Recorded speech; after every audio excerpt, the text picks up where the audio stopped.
Hi అందరికీ.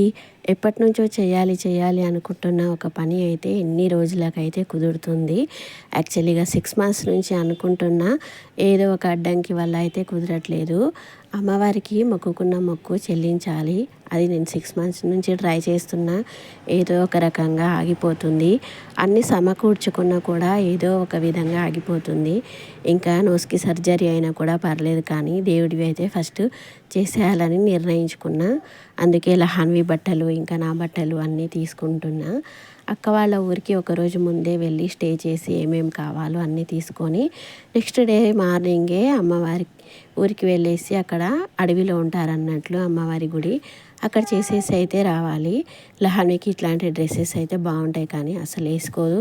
పైగా summer కదా, ఇంకా చాలా లాంగ్ టైం పెట్టుకోవాల్సి వస్తుంది కదా ఫంక్షన్లలో, అసలు వేసుకోదు. తీసుకొని కూడా వేస్ట్ అనేసి మళ్ళీ బ్యాగ్లోనే పెట్టేస్తున్నా. ఏవైనా సరే చిన్న చిన్న పనులు తొందర అవుతున్నాయి, వేరే ఏదైనా చేద్దామన్నా కూడా అలా అనేసి ఏదో ఒక ఫ్రాక్ వేద్దామన్నా కూడా అస్సలు వినదు. కాటన్ ఫ్రాక్స్ కూడా అస్సలు వినదు. ఏదో ఒకటైతే ఈరోజు వేద్దామనేసి అయితే ఫిక్స్ అయ్యా. అవి ఇవి పనులు చేసుకునే వరకు ఎలాగో సాయంత్రం అయిపోతుంది.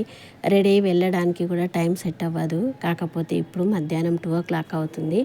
లంచ్ చేసుకొని ఫస్ట్ అయితే బట్టలు సర్దడమే స్టార్ట్ చేసేసిన. ఎస్టర్డేనే అయితే ఏమేమి కావాలో సరుకుల లిస్టు రాసేసుకొని మొత్తం అయితే తీసుకొచ్చేసాను.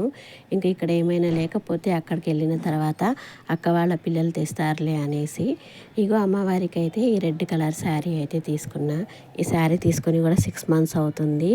రెడ్ కలర్ ఉండి చిన్న బార్డర్ వచ్చేసి ఉంది ఇలా. ఇంకా మధ్యలో శారీకి అక్కడక్కడ బూటా కూడా ఉంది అన్నట్టు. శారీ మంచిగా స్మూత్గా ఉంది, నాకైతే చాలా బాగా నచ్చింది. ఎక్కువ శాతం రెడ్ కలర్వి, ఆకుపచ్చవి, పసుపచ్చవి అమ్మవార్లకి ఇలాంటివే చీరలు పెడుతుంటారు కదా, అందుకే నేనైతే రెడ్ శారీ కొన్నానండి. Thank you for watching.